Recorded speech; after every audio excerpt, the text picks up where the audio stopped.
Hello everyone, आज हम पढ़ेंगे chapter number 1 nature and significance of management, जो कि है बिजनेस का क्लास 12 चैप्टर नंबर 1। अब देखो, आप सबसे पहले पढ़ते हैं कि मैनेजमेंट होता क्या है एक्चुअल में चैप्टर की, बिकॉज चैप्टर का नाम ही क्या है, nature and significance of management. ठीक है, नेचर यानी मैनेजमेंट कैसे किया जाता है, सिग्निफिकेंस यानी उसकी इम्पोर्टेंस क्या है, वो सब हम इस चैप्टर में पूरा पढ़ेंगे। ओके, तो सबसे पहले हम पढ़ते हैं डेफिनेशन, क्या एक्चुअली में मैनेजमेंट होता क्या है।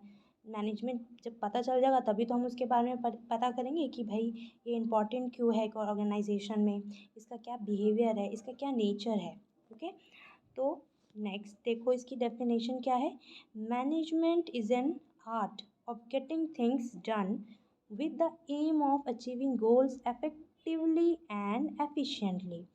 मैनेजमेंट क्या है, एक आर्ट है यानी एक कला है, जो कि एक ऐसी कला है जो हम दूसरों से अपना काम दूसरों से करवाएं, उसको हम एक्चुअल में क्या कहते हैं कि वो क्या है, वो मैनेजमेंट है। अब इसमें दो वर्ड आए हुए हैं, एक सेकेंड मैं आपको इरेज करके फिर दिखाती हूँ। ये देखिए, ये इसमें दो वर्ड आए हुए हैं, पहला है इफेक्टिवली और दूसरा है एफिशिएंटली। ठीक है, तो बोला गया मैनेजमेंट एक ऐसी कला है जो हम अपना काम दूसरे से करवाते हैं। किस मोटिव से हम अपना दूसरों से अपना काम करवाते हैं, ताकि वो काम हमारा पहले तो इफेक्टिवली हो जाए और दूसरा क्या हमारा एफिशिएंटली हो जाए। तो अब ये इफेक्टिवली और जो एफिशिएंटली है, उस पर मैंने देखिए दो डिफरेंसेस लिख के दिए हैं कि इफेक्टिवली होता क्या है और एफिशिएंटली होता क्या है। सबसे पहले है इसका मीनिंग। मीनिंग क्या है कि effectively completion of task on time, यानी जो काम हम अपना टाइम पे कंप्लीट कर ले उसी को हम कहते हैं कि हाँ, ये जो हमने प्लान किया था, जो हमने गोल अपना सेट किया था, वो हमारा टाइम पे कंप्लीट हो गया। और एफिशिएंटली क्या होता है, completion of task on minimum cost, यानी जो हम अपना काम कर रहे हैं, जो हमारा गोल है, जो ऑब्जेक्टिव है, वो अब हम अपना काम ज़्यादा खर्चे पे नहीं, कम मिनिमम कॉस्ट लगे। जैसे मान लो कि मैं बेंचेस, मुझे अपने कोई कोचिंग है, मुझे उसे ओपन करना है, मुझे उसके लिए बेंचेस चाहिए। तो बेंचेस ये नहीं कि भाई बहुत ज़्यादा मैंने उसमें खर्चा कर दिया, मिनिमम कॉस्ट पे मेरा वो काम बहुत अच्छे से हो जाए, वो गोल मेरा अचीव हो जाए, उसे हम कहेंगे एफिशिएंटली, मतलब ये मेरा काम एफिशिएंटली हो जाए। तो मैनेजमेंट में क्या है, दो चीज़ें हमें चाहिए होती है। दो चीज़ें क्या, कि एक तो हमारा काम हो जाए, दूसरे के ज़रिए हमारा काम हो जाए, किस तरीके से काम हो जाए कि हमारा गोल वो अचीव हो जाए इफेक्टिवली, और क्या हो जाए, एफिशिएंटली। ठीक है, तो ये हमने मीनिंग देखा मैनेजमेंट का, मीनिंग देखा। एक सेकेंड, मैं ये सारा आपको इरेज कर दूँ। चलिए, अब दूसरा क्या बोल रहा है, ओरिएंटेशन, मतलब ये बाउंडेड किससे है, जो इफेक्टिवली है और ये जो एफिशिएंटली है, ये किस चीज़ से बाउंडेड है। इट इज़ टाइम ओरिएंटेड, यानी जहाँ समय के बारे में बात हो रही है, मतलब हमें इतना टाइम लेके अपना गोल को करना है, इसका मतलब कि टाइम बेस्ड है, यानी टाइम का हमें इसमें ज़्यादा ध्यान रखना है। अगला है एफिशिएंटली का, क्या है कि इट इज़ कॉस्ट ओरिएंटेड, यानी कॉस्ट यानी खर्चा का हमें इस पर ज़्यादा ध्यान रखना है, कि हम जो चीज़ हम अपना सेट कर रहे हैं, जितनी भी हम कैपिटल लगा रहे हैं, हम उस पर बहुत ज़्यादा खर्चा ना करें, उतनी ही करें कि हमारा मिनिमम कॉस्ट में हमारा वो काम हो जाए और बहुत अच्छे से हो जाए। तो ओरिएंटेशन यानी इफेक्टिवली क्या है कि ये टाइम ओरिएंटेड है, और एफिशिएंटली क्या है कि ये कॉस्ट ओरिएंटेड है। ठीक है, अब आते हैं नेक्स्ट पे। नेक्स्ट क्या है हमारा, ऑब्जेक्टिव, यानी इफेक्टिवली का मेन ऑब्जेक्टिव क्या है। Main objective is to achieve end result on time. अगर आप कोई काम इफेक्टिवली कर रहे हो, तो आपका मेन गोल यानी मेन जो ऑब्जेक्टिव, आपका मकसद है, वो क्या होना चाहिए कि जो भी आप काम कर रहे हो, वो टाइम पे एकदम करेक्ट टाइम पे आपका वो काम कंप्लीट हो जाए, ज़्यादा टाइम टेकिंग ना हो। ठीक है, और एफिशिएंटली का क्या ऑब्जेक्टिव है, टू रिड्यूस द कॉस्ट, यानी कम खर्चे पे, जितना से ज़्यादा कम खर्चे पे आप उस काम को बहुत अच्छे से कर लो, तो उसे हम कहेंगे कि भाई ऑब्जेक्टिव इसका क्या है एफिशिएंटली का, कि मेन ऑब्जेक्टिव इसका है कि आप खर्चा कम से कम करो, और इफेक्टिवली का मेन ऑब्जेक्टिव ये है कि जो भी आप काम कर रहे हो वो टाइम पे कर दो। ओके, अब आते हैं नेक्स्ट पॉइंट पे। नेक्स्ट पॉइंट बोला मेन कंसिडरेशन। कंसिडरेशन यानी जो फुल फोकस होना चाहिए, वो कुछ चीज़ पे होना चाहिए। Main consideration is to doing the right task, यानी जो भी आप काम कर रहे हो, ये नहीं कि जैसे तैसे आपने काम किया और टाइम पे कर कुरा के बोला कि कंप्लीट हो गया, नो, इट्स नॉट राइट। तो आपको जो भी काम मिला है वो आप काम एकदम सही से करो, राइट टास्क जो काम है उसको सही से करो और टाइमली बेसिस पे करो, ठीक है। और इसका मेन कंसिडरेशन है is to doing the task in a right way efficiently, यानी कम रिड्यूस, भाई खर्चा तो कम करो लेकिन खर्चे में ये नहीं कि भाई आप लोकल यानी उस क्वालिटी का ध्यान ही रख रहे हो। जो भी आप प्रोडक्ट बना रहे हो आप कम खर्चे के डर से सोच रहे हो कि भाई मेरा खर्चा कम है तो मैं क्वालिटी का ध्यान ही ना रखूँ। तो एफिशिएंटली का मतलब यही हुआ कि आप अपने खर्चे को कम कम तो रखो, बट आप जो क्वालिटी है, जो तरीका है उसको अपना वो नहीं कम आपको, यानी कि क्वालिटी आपको कम नहीं करनी, ठीक है। तो जो टास्क है एक सही तरीके से आपको करना है। ओके, आई होप आपको समझ आ रहा होगा। अब हम चलते हैं नेक्स्ट पे, मैं इसे इरेज कर देती हूँ।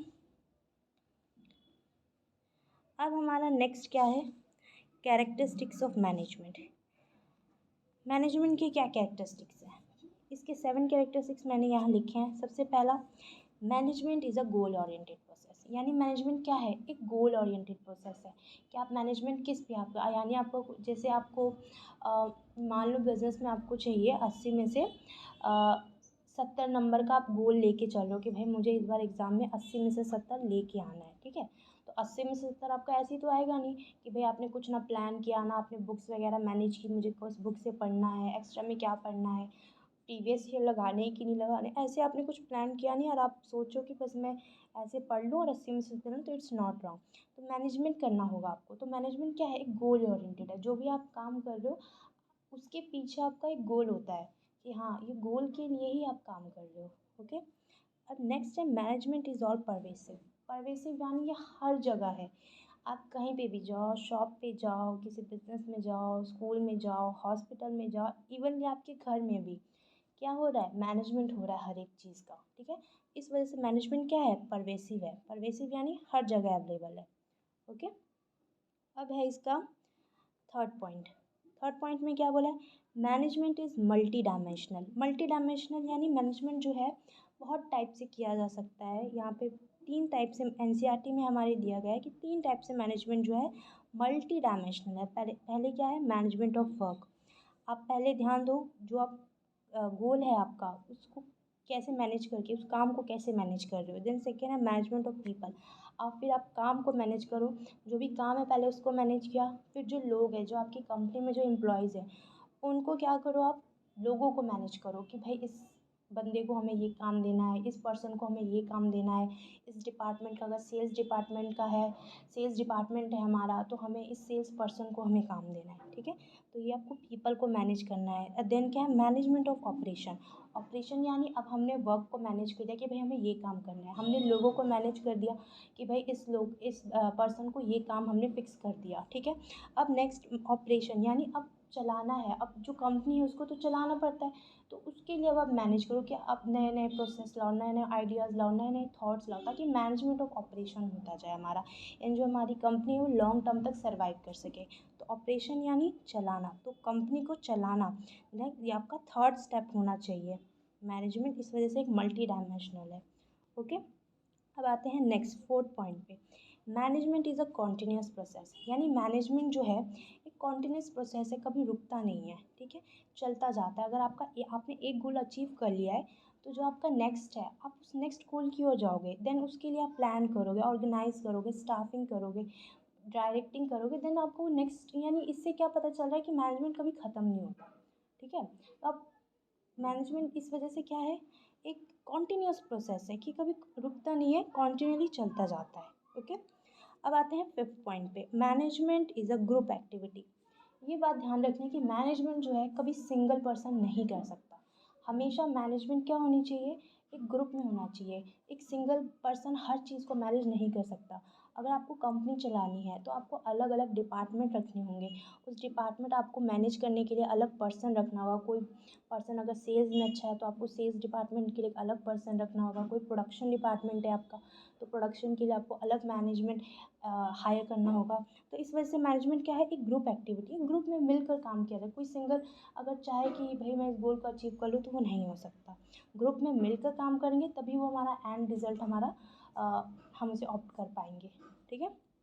अब six point, management is a dynamic function. अब मैनेजमेंट क्या है, डायनेमिक है, यानी इन्वायरमेंट के हिसाब से, या इंटरनल हो गया या एक्सटर्नल कुछ चेंजेस हो गया, उसके हिसाब से डायनेमिक डायनेमिक यानी चेंजेस होते रहते हैं। जैसे कोई हमने कुछ प्लान किया कि भाई इस बार हमारा कंपनी की तरफ से 100 यूनिट का प्रोडक्शन हमें करना है, लेकिन कुछ गवर्नमेंट के रूल्स बन गए, ठीक है। अब उस रूल्स को आपको इम्प्लीमेंट करना होगा अपने कंपनी में, तो उसकी वजह से जो आपका मैनेजिंग है, जो भी आपने पहले से प्लान किया था कि हमें ये चीज़ें करनी होगी 100 यूनिट का प्रोडक्शन करने के लिए, तो वो सब चीज़ें आपको क्या करनी होंगी, चेंज करनी पड़ेंगी। अपना मैनेजिंग जितना आपने प्लान किया था वो सब आपको चेंज करना पड़ेगा।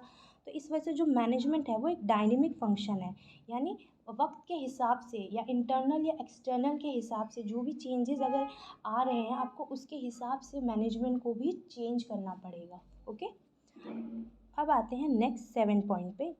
7 पॉइंट कह रहा है management is an intangible force, यानी इंटेंजिबल किसे कहते हैं, जिसे हम छू नहीं सकते। ओके, तो मैनेजमेंट क्या है, इंटेंजिबल फोर्स है, आप उसे छू नहीं सकते, आप जस्ट उसे देख सकते हो कि अगर आपने कोई चीज़ प्लान किया है कि हमें इतना प्रोडक्शन करना है, 100 यूनिट्स हमें बनाने हैं, तो आप उसे छू तो नहीं सकते, बट आप उसे देख सकते हो ना कि हाँ हमने ये प्लान किया, फिर हमने इनको ऑर्गेनाइज़ किया, अब ये सब करने के बाद हमने 100 यूनिट्स अपना कवर किया, जो भी हमारा गोल था हमने कवर किया। इस वजह से मैनेजमेंट सिर्फ हमने देखा, इस वजह से ये जो है इंटेंजिबल फोर्स कहलाता है। Management is an intangible force. Okay, अब आते हैं नेक्स्ट टॉपिक है जो है मैनेजमेंट के objectives. So this one the objectives of management.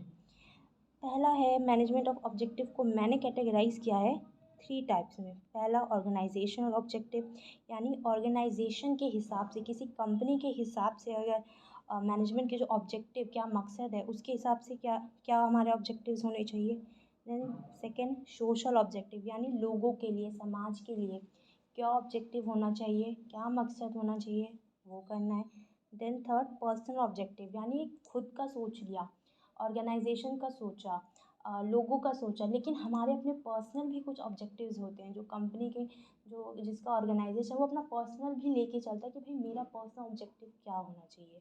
ठीक है, तो इस बेसिस पे मैंने ऑर्गेनाइजेशन को किया है 3। ऑर्गेनाइजेशन का जो ऑब्जेक्टिव है वो 3 हिसाब से बटा हुआ है।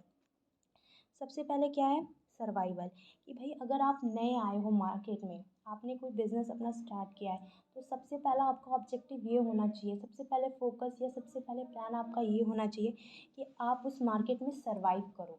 ओके, उस हिसाब से आप अपना गोल प्लान करो, उस पर इम्प्लीमेंट करो देन उसको। ठीक है, तो सबसे पहले ये होना चाहिए कि भाई आपको सर्वाइवर रखना है। जब आप एक बार सर्वाइव हो गए, मार्केट में आपका चल गया, कोई बिजनेस चल गया, देन आप सेकंड पे आओगे प्रॉफिट। अब आपको ध्यान रखना है प्रॉफिट, कि भाई अब तो मैं सर्वाइव कर लिया मार्केट में तो टिक गया, लेकिन अब आपको धीरे धीरे क्या करना है, आपको प्रॉफिट गेन करना है, प्रॉफिट पे ज़्यादा फोकस करना है। उसके हिसाब से आपको अपने प्लान्स और ऑब्जेक्टिव्स और जो भी आप गोल सेट कर रहे हो उसके हिसाब से आपको चलना है। ठीक है, देन आपको प्रॉफिट भी अच्छा खासा होने लगा, अब देन आप सोचोगे कि अब मैं क्या करूँ, ग्रोथ करूँ। मान लो आपने कहीं इंस्टीट्यूट खोला, आप सर्वाइव कर गए वहाँ पे, तो आपको सर्वाइवल आपका हो गया पहला ऑब्जेक्टिव। देन सेकेंड ऑब्जेक्टिव क्या होगा, आपको प्रॉफिट भी बहुत अच्छा मिल गया। अगर आपको प्रॉफिट बहुत अच्छा मिल गया तो आप तीसरा तो यही सोचोगे ना कि अब मैं अपने नए नए जगह पे ब्रांचेज ओपन करूँ। तो देन क्या है, ग्रोथ, यानी आप अपने ऑर्गेनाइजेशन को, आप अपने बिजनेस को ग्रोथ करोगे, एक्सपैंड करोगे। तो ये सारे हमारे होते हैं ऑब्जेक्टिव्स, ऑर्गेनाइजेशनल ऑब्जेक्टिव्स। ओके, अब नेक्स्ट आते हैं सोशल ऑब्जेक्टिव, यानी समाज के लिए हमारे क्या ऑब्जेक्टिव्स होने चाहिए। पहला प्रोडक्ट क्वालिटी, जो भी आप प्रोडक्ट बना रहे हो वो उसकी क्वालिटी पे आपको ध्यान रखना चाहिए। कोई ऐसा प्रोडक्ट नहीं बनाना चाहिए आपको जो लोगों को नुकसान करे या इन्वायरमेंट को नुकसान पहुंचाए। ठीक है, तो आपको क्वालिटी का ध्यान रखना चाहिए। Then next optimum utilization of resources का प्रॉपर यूटिलाइज करो। देन इकोनॉमिकल वेल्थ, आपको इकोनॉमी का वेल्थ हो, हमारी इकोनॉमी ग्रोथ करे, इसके हिसाब से आपको अपना ऑब्जेक्टिव या अपना आपको गोल सेट करना चाहिए। देन जॉब अपॉर्चुनिटी, आप ऐसा करो, ऐसे अपना ऑर्गेनाइजेशन बनाओ, ऐसे अपने ऑब्जेक्टिव्स लेके चलो जिसमें बाकी जो दूसरे लोग हैं उनको आप अपनी कंपनी के अंदर काम दे सको। इस वजह से क्या होगा, लोगों के पास जॉब की अपॉर्चुनिटी आएगी, बेरोज़गार नहीं रहेंगे लोग। ठीक है, तो आपका सोशली ऑब्जेक्टिव एक कंपनी का ये होना चाहिए। देन आते हैं हम नेक्स्ट पर्सनल ऑब्जेक्टिव पे। पर्सनल ऑब्जेक्टिव क्या है, fair wages and time to time promotion. जो भी आपके ऑर्गेनाइजेशन में जो भी आपके वर्कर्स काम कर रहे होंगे, आपको उनको एक फेयर वेजेस देना है, अच्छी तनख्वाह, काम के हिसाब से आपको तनख्वाह देना चाहिए, वेजेस प्रॉपर देने and time to time promotion. सिर्फ वेजेस ही नहीं, अगर आप देख रहे हो कि आपकी कंपनी के अंदर कोई एम्प्लॉय बहुत अच्छा काम कर रहा है, अपनी पूरी मेहनत देख, तो उसे पहले फेयर वेजेस दो भाई, मंथली और अच्छे से। कोई मतलब उसमें ये नहीं कि भाई आप भेदभाव कर रहे हो, काम ज़्यादा कर रहा है तब भी आप उसको कम दे रहे हो, तो ये सब नहीं होना चाहिए। फेयर वेजेस दो और टाइम टू टाइम उसका प्रमोशन करना, ठीक है। देन नेक्स्ट है वर्कर सेफ्टी एंड रेस्पेक्ट। ये नहीं क्या आपके अंदर एम्प्लॉय काम कर रहा है तो आपको सेफ्टी का ध्यान नहीं रख रहे हो, कोई चीज़ मतलब जैसे है वैसे ही रहने दे रहे हो। वर्कर का पूरा सेफ्टी आपका होना चाहिए मेन ऑब्जेक्टिव, कि भाई मेरी कंपनी के अंदर ये वर्कर काम करे तो मेरा ये फ़र्ज़ है कि मैं उसको पूरी सेफ्टी दूँ। एंड रेस्पेक्ट, साथ ही साथ आप उसको रेस्पेक्ट भी दो। Okay, so that's all for today. I hope आपको वीडियो समझ आया होगा। अगर आपको ये सब समझ आया तो आप मुझे कमेंट में बताइएगा। Okay, thank you students.